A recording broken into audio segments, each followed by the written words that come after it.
So this is actually not experiment number 6. Let me change this. This is activity number 7. Activity number 7.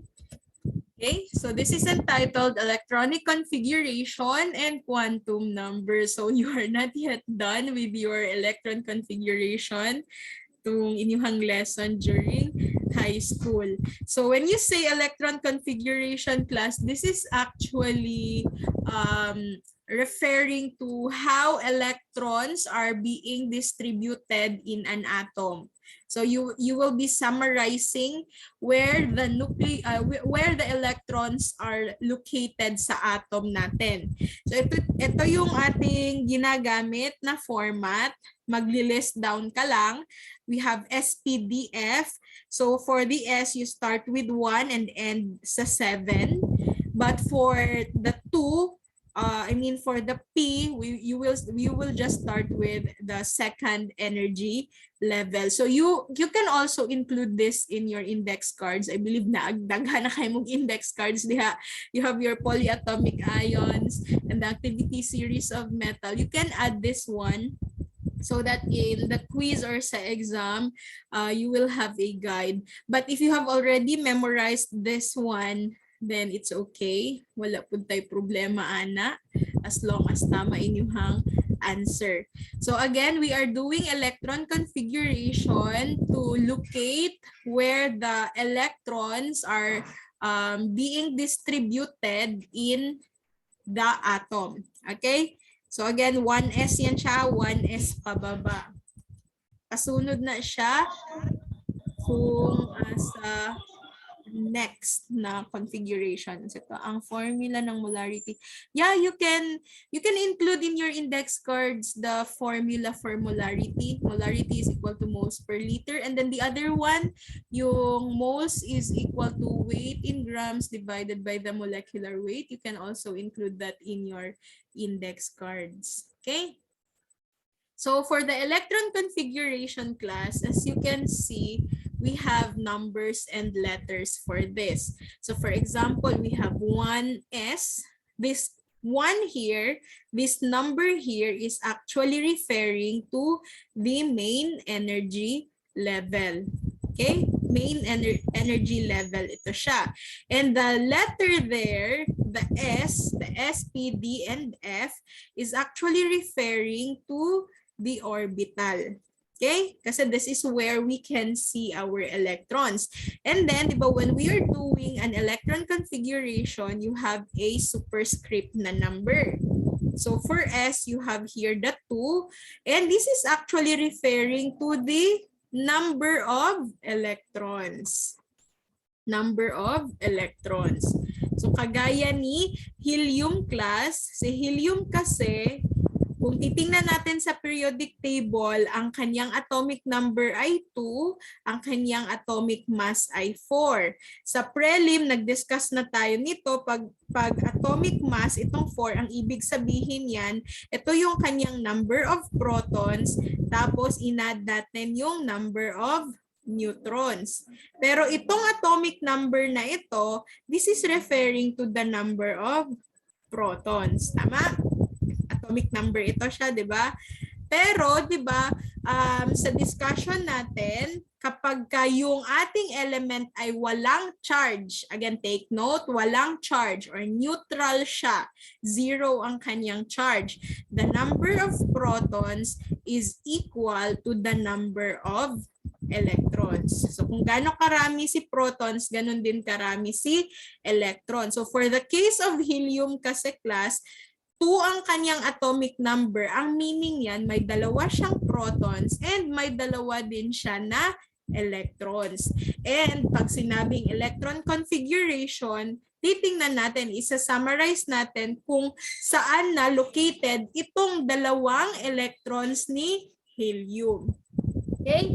So, bakit 7 ito? Kasi kung titingnan natin sa periodic table, meron tayong 7 periods. Diba ang period, ang ibig sabihin yan, it's the energy level being occupied by our electron. So kung nasa first period siya kagaya ni hydrogen, ang period is horizontal, right? So si hydrogen and si helium parehong nasa first period. Ang ibig sabihin yan, ang electrons nila, if this is the nucleus, meron lang silang isang energy level. And dyan natin makikita ang electrons niya. So that's the same thing with the helium, isang energy level. So kaya kung makikita natin class ang electron configuration ni helium, you only have here 1. Kasi isang energy level lang ang meron siya. Pero pagdating sa orbital, the first energy level only have an s orbital. Okay? Meron lang siyang s orbital. So ito class, si hydrogen, isali na lang natin si hydrogen in the discussion. This is 1 and 1. Si hydrogen class, if this is the nucleus, ilan yung kanyang electron? Isa. So meron lang siyang isang electron na makikita dyan. Pero si helium, if this is the nucleus and this is the main energy level, meron tayong makikita na dalawa. Kaya kung titingnan natin ang electron configuration ni hydrogen, this is 1s1, and itong si helium, it's 1s2. Okay? Now, ang tandaan ninyo class, si s orbital can accommodate 2 electrons. So, wala kayong makikita na electron configuration na 1s3, 1s4. Hanggang 1s2 lang talaga yan siya. Okay? Now, for the p orbital, kasi sa second energy level, aside from the s orbital, you also have the p orbital. So, si p orbital naman, makaka-accommodate siya ng 6 electrons, a total of 6 electrons. And si d orbital can accommodate 10 electrons. And lastly, si f orbital can accommodate 14 electrons. Bakit? Kasi si s orbital class, isa lang talaga yan ang orbital niya. Kung magdodraw tayo, if you can still remember, isang box lang siya sa inyong high school na lesson for this. Si p orbital kasi, tatlo yan sila. Tatlong orbital yan siya total. So, ang isang orbital can accommodate 2 electrons. So, 2 times 3 kaya naging a total of 6. Okay? So, kung magdodraw ka niyan, tatlong boxes yan. Yan yung magiging orbitals ni P. Okay? Now, for the D subshell naman, you have a total of 5 orbitals. So, 5 times 2, kasi 2, again, 2, kada orbital maka-accommodate yan siya ng 2 electrons. So, kung may tagdigda 2 electrons dyan, ayan, you will have a total of 10 electrons. And lastly, if this is a total of 14 electrons, meaning si F subshells has a total of 7 orbitals. Okay? So let's try other examples aside from helium and hydrogen kasi isang energy level lang talaga ang ma-occupy ng kanilang electrons. Let's try another one. Let's have oxygen. Oxygen is 8. Can you kindly look at the periodic table if I am correct? We have here 816. Ano itong 8? Atomic number. Am I right? It's 8. Or mali. And then ang kanyang atomic number, wala ko yung periodic table manggudere. Ang iyahang atomic weight is rounded off to 16. Tama? Yes, ma'am. Okay. Yes, ma'am.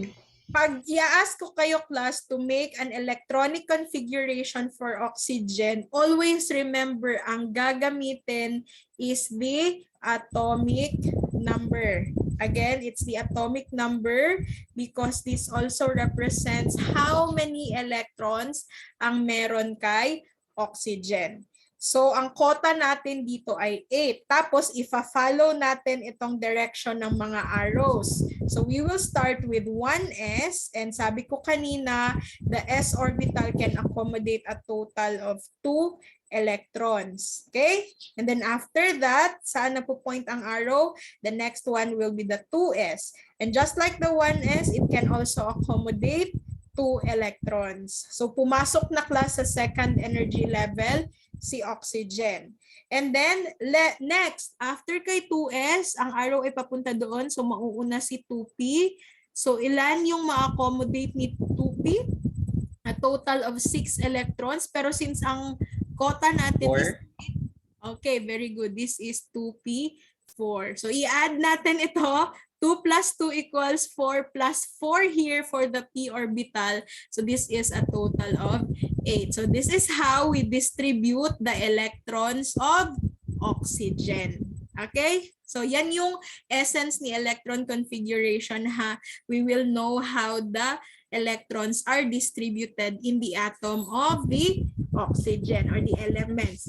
So we have here, if this is the nucleus class of the oxygen, nandyan si protons and si neutrons, meron siyang dalawang energy level. If you look at the electron configuration, this is the first energy level and this is the second energy level.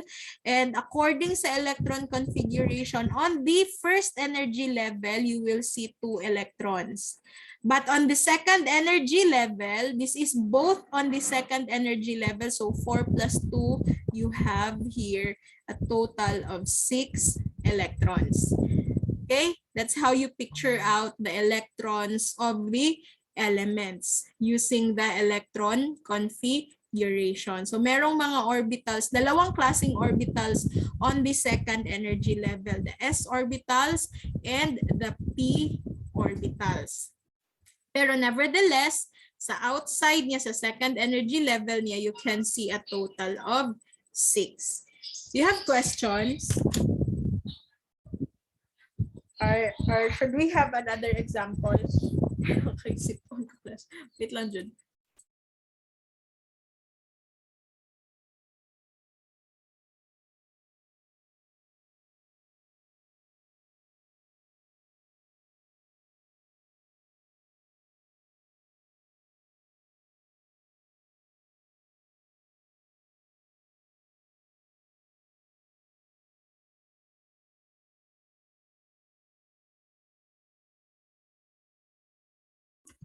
Okay, sige, let us continue. Let's have another example. This one will be the last one. Can you kindly look at the periodic table since I don't have a periodic table here and I really cannot memorize everything. Let's try to have a larger number. Let's have the zinc. Kindly look at the atomic number of zinc. 30, ma'am. 30. How about its atomic weight? 65? 65, ma'am. 65 po. Okay, very good. This is 65.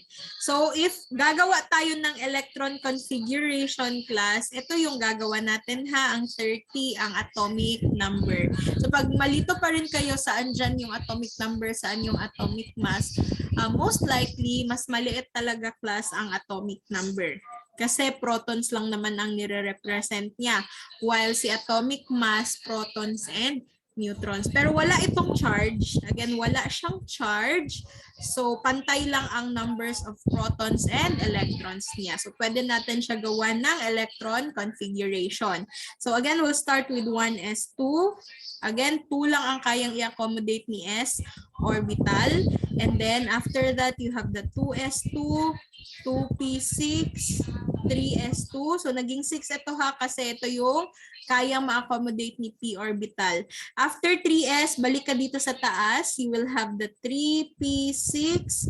And then after the 3p6 is the 4s2. Ilan na siya? 10, 20. So, kulang tayo ng 10. So, after the 4s, you have the 3d. So, ano sabi ko kanina? Ang ma-accommodate ni d orbital ay 10 electrons. So, we will write the full 10 here. Okay? So, this one is a total of 30 already. 1s2, 2s2, 2p6, 3s2, 3p6, 4s2, 3d10. Ano ang i-add class? Yung nasa taas ha? 2 plus 2 equals 4 plus 6, 10 plus 2, 12 plus 6, 18 plus 2, 20 plus 10, 30. So this is now the correct electron configuration of zinc. So as you can see, if you try to visualize how the electrons are distributed for zinc, always remember may nucleus tayo sa gitna. And then, kung titingnan natin, pumasok na sa fourth energy level yung ating zinc. Again, pumasok na siya, right? Nandito, meron na tayong 4s. So, ang meaning yan, meron tayong 4 na energy level for zinc. And then, i-distribute natin yung electrons natin. Again, for zinc. So you have on the first energy level, you can see a total of 2 electrons. While on the second energy level, 6 plus 2, you have 8 electrons here. On the third, and this is 2 electrons. This is 8 electrons here. Nalibat na ko. Kadjut lang. Let me draw it again. I thought that was the nucleus. So this is the nucleus. On the first energy level, you have 2 electrons. And then on the second energy level, this is 2 plus 6. You'll have 8 electrons here.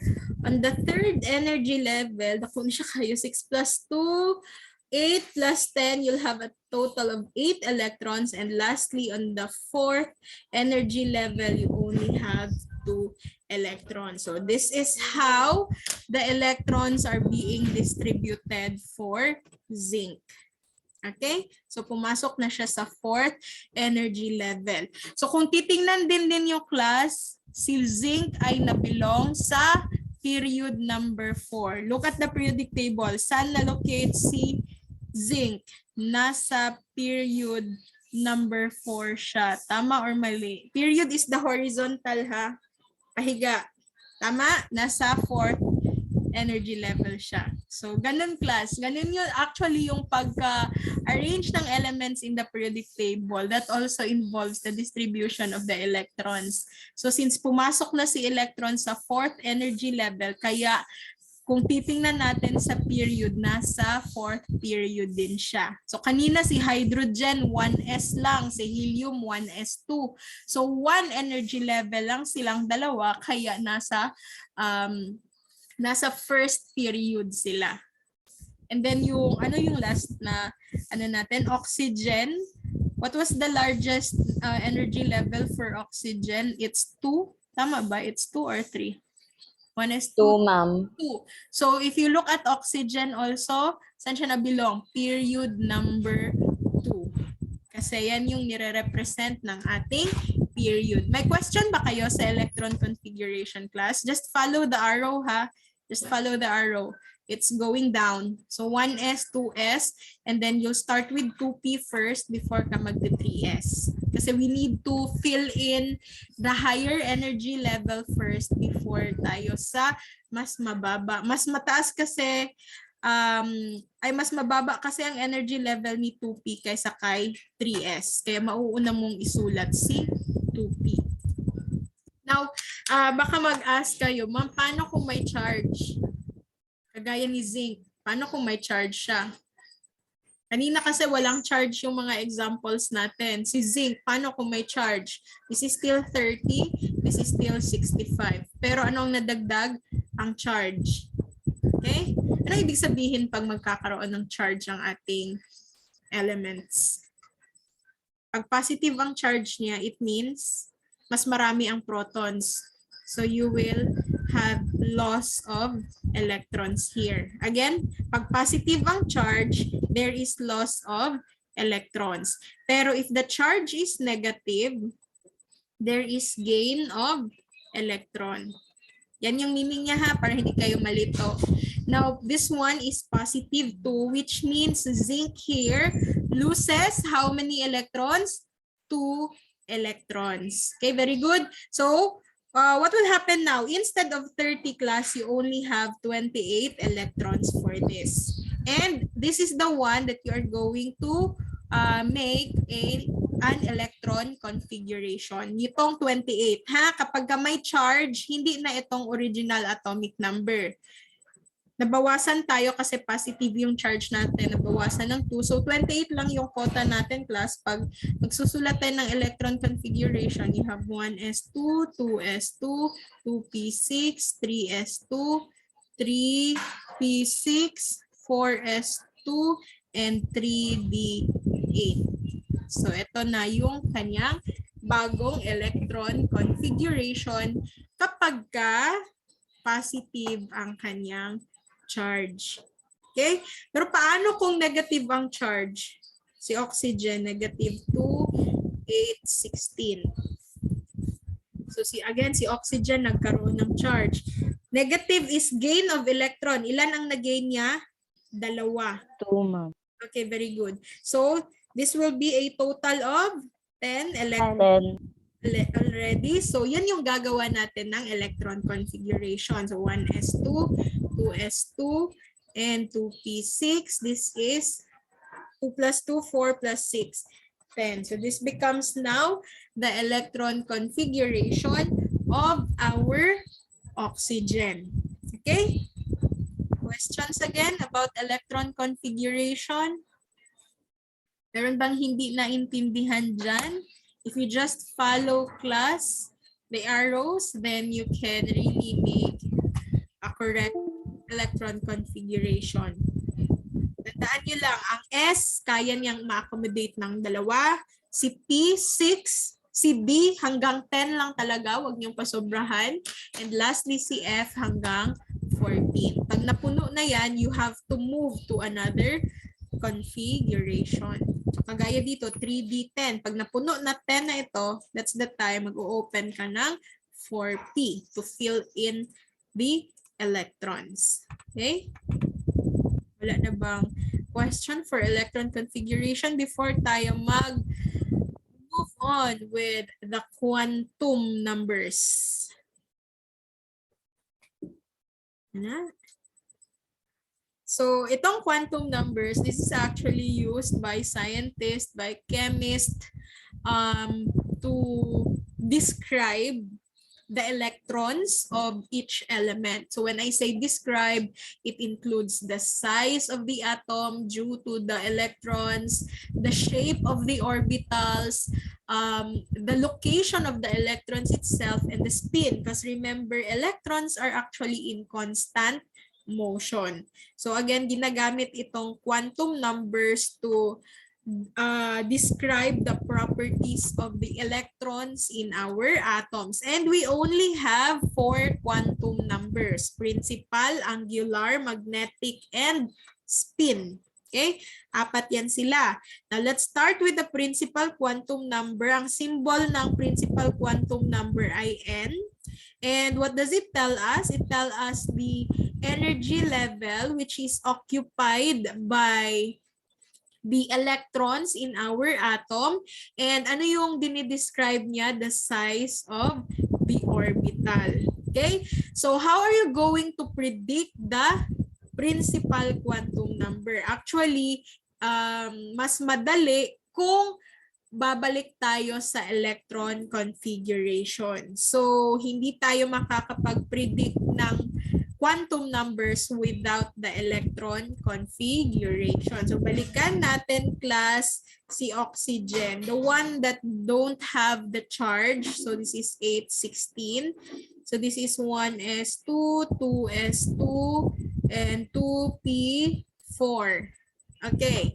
Now, pag-i-ask ko kayo, what is the principal quantum number for oxygen? Actually, ang titingnan nyo, class, itong main energy level.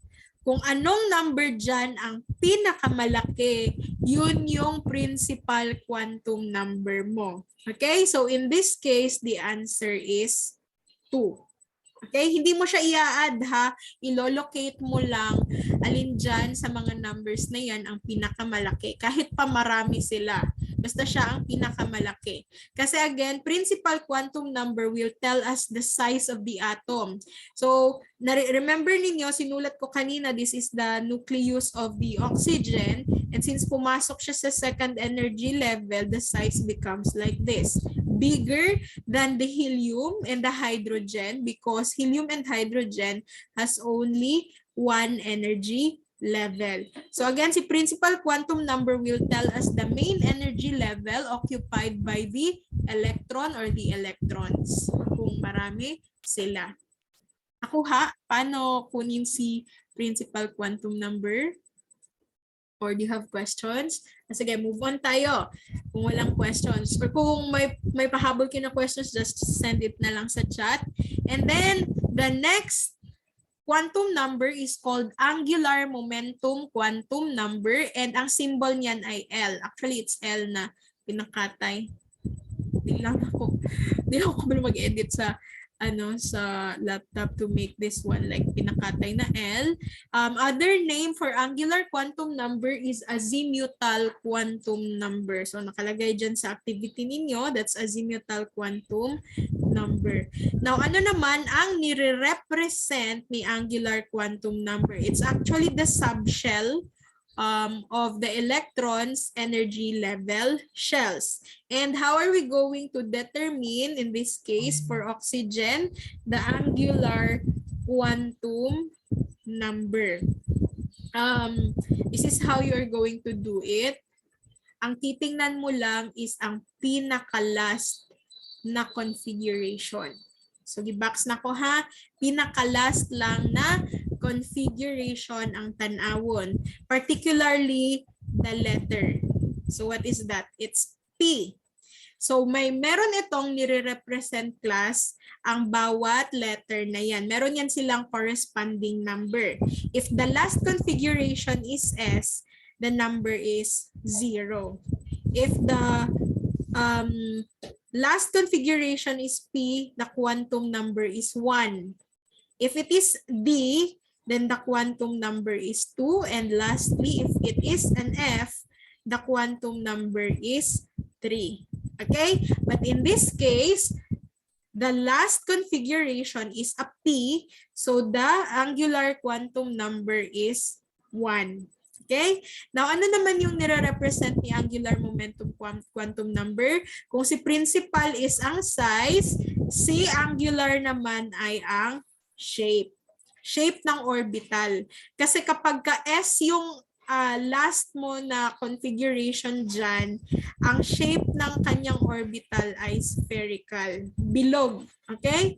This is for the S. But for the P, it's a dumbbell. Kabaluman mo siya ng dumbbell, di ba? So, yung anak class ang iyahang shape sa orbital. If it is a P, okay? Ang kagayon na ginadraw lang na ko siya bilog, kay lisod manggod mag-draw ang atom class. Kasi remember, atom is spherical, pero ang iyahang manggong mga orbital, lahi-lahi og shape.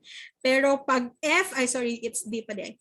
If D class ang ending ng kanyang configuration, the shape of the orbital is a 4-leaf clover. Nakatanaw ba mo siniskwela? Nabtan pa na ninyo siniskwela? So, ang days class, you have the siniskwela na sila yung logo ngayong ani. Okay? Tapos di ba murag na something na nagadagandagan din ha, nag-move. That was actually the electron in the d orbital. So this is the d orbital. Ingani ang iyahang shape, 4-leaf clover, and this is where you can see the electrons in constant motion.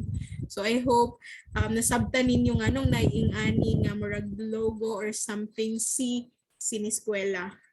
Actually, it's the orbital of our electrons.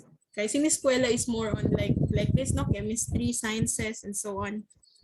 So lastly, si F or orbital is just like a flower. So if you have a nucleus here, mura na siyang bulak, daghan na siyang petals. Okay? Parag bulak. So muna nga daghan pud nga electrons class 1 2 3 4 5 6 kulang. It should be 8. Okay.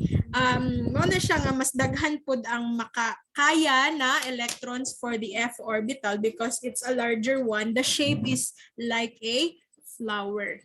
So again, the angular or the azimuthal quantum number will tell us the shape of the orbital. So in the case of oxygen, since the the azimuthal quantum number is 1. It's a P. So actually, if we look at using their instrument kung sa nilang ginagamit na instrument, this is how it looks like. It looks like a dumbbell. Ano siya ang shape ni angular quantum, ni P orbital, sorry. Okay, questions so far for the angular quantum number? Again, ano ang titingnan? The last configuration. Pinaka-last. Pinaka-last ni mo na isulat. Okay? Sige. May pangutan na. Okay, mag-move on ta. Ang sunod class kay si magnetic quantum number. So si magnetic quantum number, you have here the M or the ML, but most of the time I actually use M. Again, most of the time I use M for the magnetic quantum number. Now, how about that magnetic quantum number? What does it tell us? It tells us the orientation of an orbital around the nucleus. So may mga values yan siya. Meron din itong corresponding number. So naalala nyo kanina, ang sabi ko, si S class, si S subshell, meron siyang isang orbital. I don't know if you really had this during your high school days, but I hope you can still remember sa inyong high school, ginapadrawing mo box-box. Okay? So si S orbital meron siyang, si S subshell meron siyang isang orbital lang. Si P meron siyang tatlo. So you have 1, 2, 3. And then si D meron siyang 5. 1, 2, 3, 4, and 5. And lastly, si F merong 7. So you have 1, 2, 3, 4, 5, 6, and 7. Tapos may mga corresponding numbers ito. Okay? Now, huwag kayo malito sa numbers. You will always start with 0. So you just locate the center and start with 0. Itong S, wala ka nang ibang isusulat dyan. 0 lang talaga. Pero for the P, you locate the center. The center is always the 0. Going to the right, you'll have +1. To the left, you'll have -1.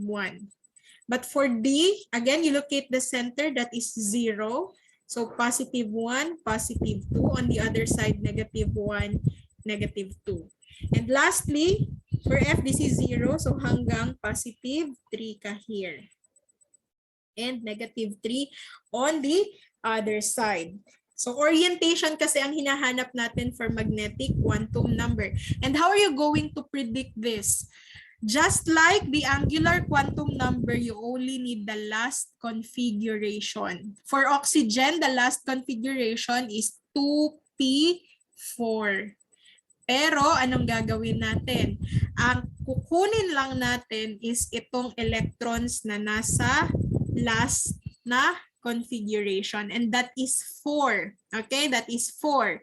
Pero we have to consider also that it's P orbital. So ito yung gagamitin natin. Again, ito yung gagamitin natin. Meron tayong 3 orbital and i-distribute natin yung 4 na electron dito sa orbitals na 3. Pero how are we going to do that? According to Hund's rule, isa-isa muna. Isang electron kada orbital before pairing up. So 4 ang kota natin dito. Ang gagawin ko ganito. You'll have 1 electron sa -1, 1 electron sa 0, 1 electron for the +1 kasi isa-isa nga. And the last electron, i-prepare ko na siya. This will be going down. Okay? Ayan. So dito na siya, balik siya sa -1. Now, kung saan mo sinulat yung last electron, yun yung magiging magnetic quantum number mo. So this is -1. Okay? That is -1. So yan yung orientation niya. Nakadistribute siya sa 3 orbitals, pero yung last electron is nasa orbital -1. Okay?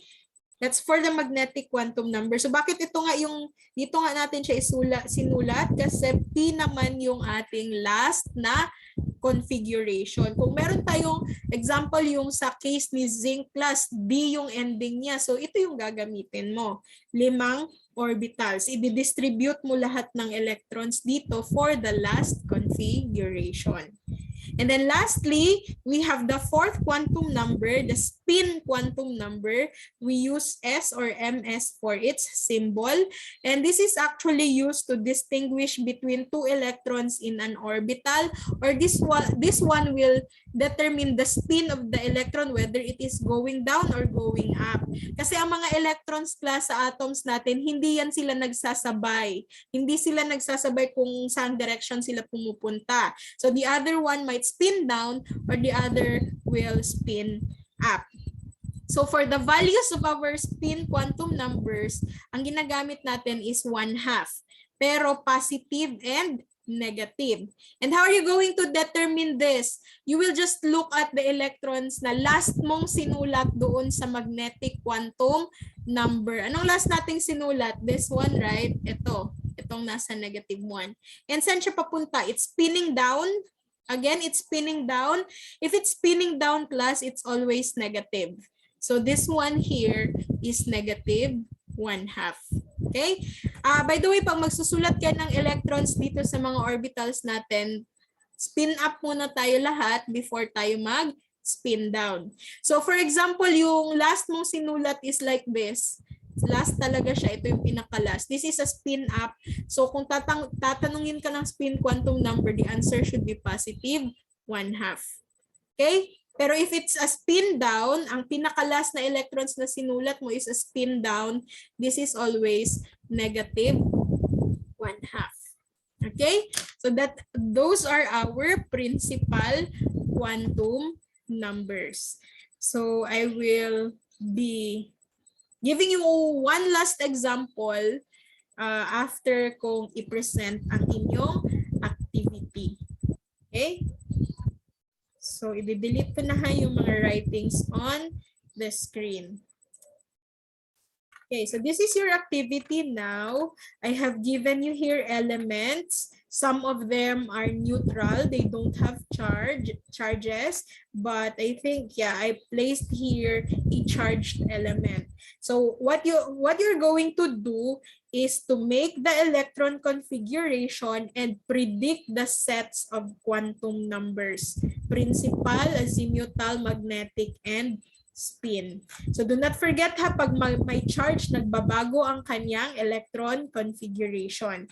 And you cannot predict the sets of quantum numbers without knowing the electronic configuration. So ito yun, 6 na elements ang gagawa ninyo ng electron configuration and quantum numbers. And then after that, you have here the guide questions. You have to answer this, describe the following principles. This is actually still in connection with the quantum numbers. We have here Pauli's exclusion principle, the Heisenberg's uncertainty principle, Aufbau building up principle, and lastly, Hand's rule of maximum multiplicity. And you have to write your own conclusion for this activity of what lessons have you learned, what important things you have learned while you are doing this activity. Now, for the last example, let me give you the zinc again. Let's try to predict the sets of quantum number for zinc. This one does not have charge, so we will go back to its original electron configuration. 3s2, 3p6, 4s2, 3d10. 10, 20, 30. Okay, this is 3d10 ha. So this is now the electron configuration of zinc. Now we will predict the sets of quantum numbers starting with the principal quantum number. Ano nga ang gagawin for the principal quantum number? Hanapin mo alin dyan sa malalaking number, not the subscript. Sa malalaking number, pinakamalaki sa kanila. So it doesn't matter ha kung nasa huli siya or nasa gitna siya, basta siya yung pinakamalaki, yan yung principal quantum number. Therefore, the answer here is 4 kasi meron ka ng 4s2 dito. Okay? Now for the azimuthal quantum number, starting from the azimuthal quantum number, you only need the last configuration. Okay? Starting from the azimuthal, you only need the last configuration. Now, anong titingnan mo dito? It's the D. Ano nga yung corresponding number for the D? 2. Okay. 2, ma'am. Very good. It's 2. So the answer here is 2. Okay. Next, for the magnetic quantum number, since that is a D, for the magnetic quantum number, kailangan mo ng 5 orbital. Okay. Before tayo makapag-predict ng magnetic quantum number. So 0 is in the center. This is positive 1, positive 2, negative 1, negative 2. And what are we going to do? Let's fill in the electrons. And how many electrons do we have in the last configuration? We have 10. 10, ma'am. Okay, so i-fill in natin yan sila class. Isa-isa muna, okay? Isa-isa bawat orbital before tayo mag-pair. And spin up muna tayo. So you have 1, 2, 3, 4, 5. So mag-pair na tayo kasi our quota is 10.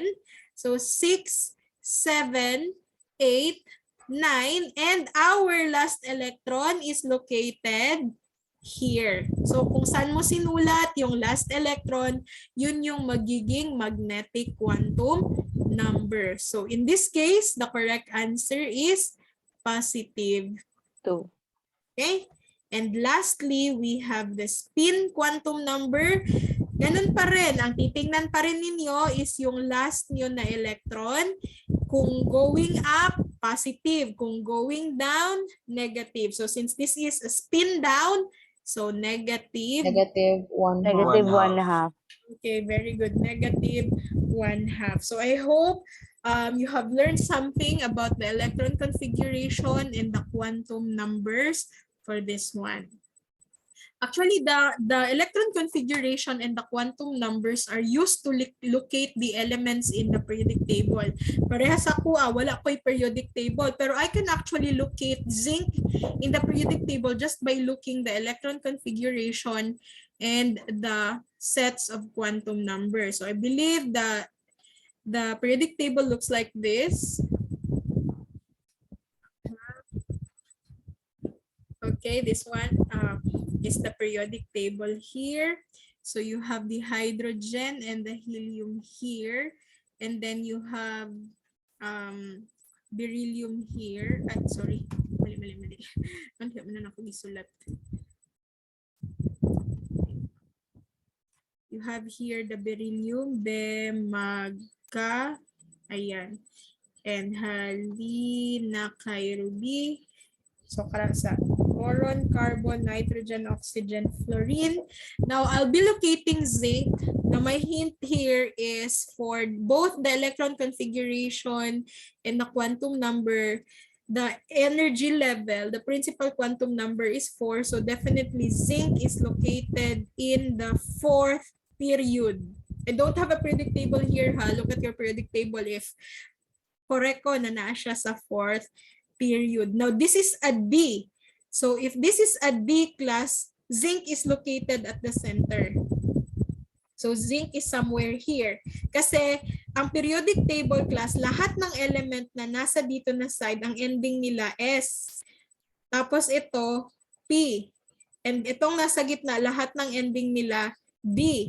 And yung nasa baba, lahat ng ending nila is F. So kung bibilangin mo, di ba sabi ko kanina, ang S kaya lang ng dalawa. Kaya dalawang sets of groups lang ang nandito sa left side. Itong lahat ng group 1, ang ending nila S1, ang lahat ng nasa group 2, S2. And kung sa P, sabi ko kanina, ang kaya i-accommodate ni P ay 6. Kaya kung bibilangin mo, ang elements from boron papunta sa noble gases, 6 elements yan sila. 1, 2, 3, 4, 5, 6. So you have from P1 to P6. And then ang D, sabi ko kanina, it can accommodate 10 electrons. Kaya kung bibilangin nyo class yung elements na nasa gitna, you have 10 elements all in all. From D1 to D10. And lastly, you have DF, kaya lang may mga periodic table na may dalawang elements silang sinama na ibaba. Kaya minsan may mga periodic table na 15. Supposedly 14 lang yan siya. Okay? Now, going back to zinc, it's on 4th period. D ang ending niya. And D10, so since this is D10, zinc is located here.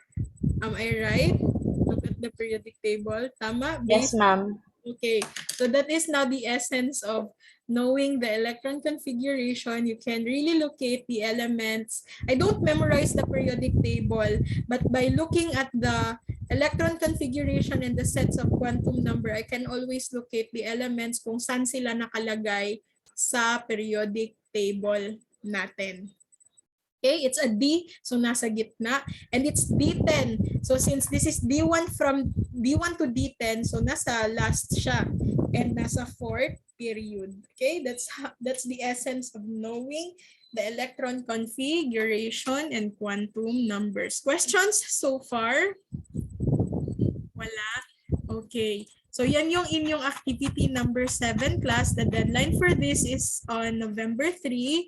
And then we will have the reporting for this on November 4. We still have our class on November 4. And sino nga yung last nag-report? It's the group. Kami, ma'am. Group 2, no? So, Group 3, ma'am. ay, group 3 di ay. Ay, group 3 di ay. Ay, ang nag-last na mag-report? Or ang next Group na 2, mag-report? ma'am. Ay, group 2 ang last nag-report. Group 2 yung last nag-report, ma'am. Okay. So, group 3 will report next week, Thursday, for this activity, ha? I hope nakuha yun. Okay. For the meantime, it's 9:40.